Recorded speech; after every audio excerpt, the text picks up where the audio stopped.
The evening settled slowly over the quiet outskirts of the city. A light mist hung in the air, left behind by an earlier rain, and the ground still shimmered with wetness. The modest animal clinic stood in the fading light, its front lamp casting a dim glow across the pavement. Near the entrance, a weathered metal crate sat motionless, streaked with rust and dried mud. Inside the crate, a thin, scruffy dog lay curled up, more bones than muscle, her fur matted and dirty, patches missing along her legs and flanks. Her eyes were sunken, not just with exhaustion, but with something older, like she'd forgotten how it felt to feel safe. A soft clatter echoed as the crate's door was gently unlatched. Katya, a young volunteer with kind eyes and sleeves rolled to her elbows, knelt beside it. She didn't reach in right away, just waited, giving the dog time to decide. "It's okay now," she murmured. "You're not on the streets anymore." The dog slowly lifted her head. Her ears twitched, body tense. She sniffed the air cautiously before stepping out on wobbly legs, her nails tapping against the wet pavement. Every motion was deliberate, as if every step demanded calculation. No growl, no bark, just silence. The silence of an animal that had learned long ago not to ask for anything. Katya placed a bowl of fresh water a few feet away and stepped back. The dog looked at it, sniffed once, then turned her head and lay down beside it, as if even the idea of drinking was too much. "She's not touched any water since she got here," Katya said quietly to another volunteer approaching with a towel. "I don't think it's just fear. I think something's wrong." The other volunteer frowned. "Maybe she's dehydrated but too anxious." "No," Katya replied. "She looks at it, but it's like she can't. Like it hurts just to think about it." The clinic's door opened, and Dr. Selivanov stepped outside. A seasoned veterinarian, tall and calm, with a gentle but serious air. He glanced at the dog for a long moment, then slowly walked over and crouched beside her. "She's in rough shape," he said, his voice quiet but firm. He leaned closer, checking the gums, her breathing, the way her mouth barely opened. His brows furrowed. "She's not drinking?" he asked. "No," Katya answered. "She won't even lick her lips." He examined the dog more closely. "Possible injury in the throat. Maybe something stuck inside. We'll take her in." Katya nodded and carefully scooped the dog into her arms. The dog didn't resist, just gave a faint, ragged exhale, like the last air from a punctured tire.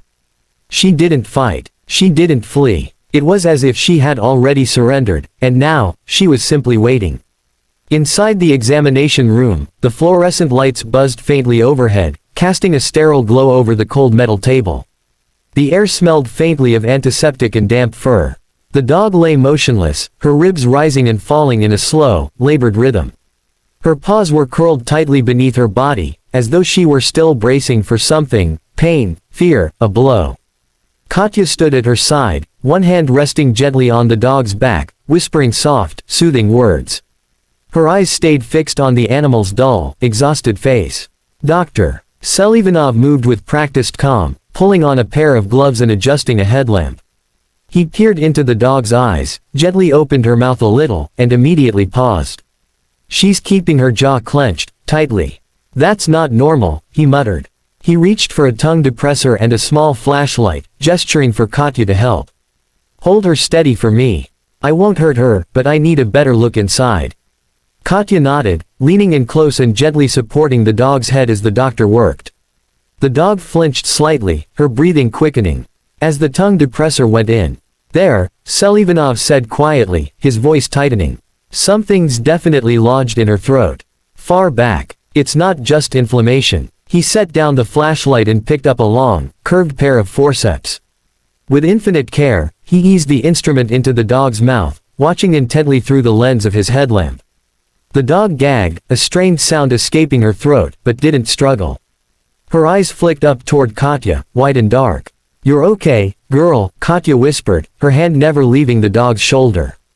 "You're doing so good. Just hang on." Dr. Selivanov narrowed his eyes, then gave a slow, focused pull with the forceps. Something shifted. The dog gave a weak cough, then another. Selivanov adjusted his grip, pulled again. A wet, slick sound followed, and then, suddenly, it came free. He held it up in the sterile light. Katya's mouth fell open. It was a child's toothbrush. Slim, dirty, the plastic handle worn and warped, the bristles frayed almost flat. It was coated in mucus and blood, and the handle was bent like it had been caught and twisted inside the dog's throat. "Oh my God," Katya breathed. "That was in her." Selivanov nodded grimly. "Lodged deep, probably for days. Every attempt to swallow or drink must have been torture." He placed the toothbrush in a metal tray and turned back to the dog. She was licking her lips now, cautiously, like testing if it still hurt.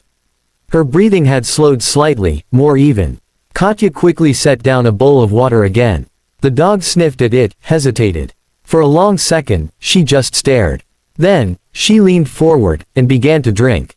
Slowly, deliberately, as though she didn't quite believe it yet. But she drank. Katya's eyes filled with tears. "You did it," she whispered.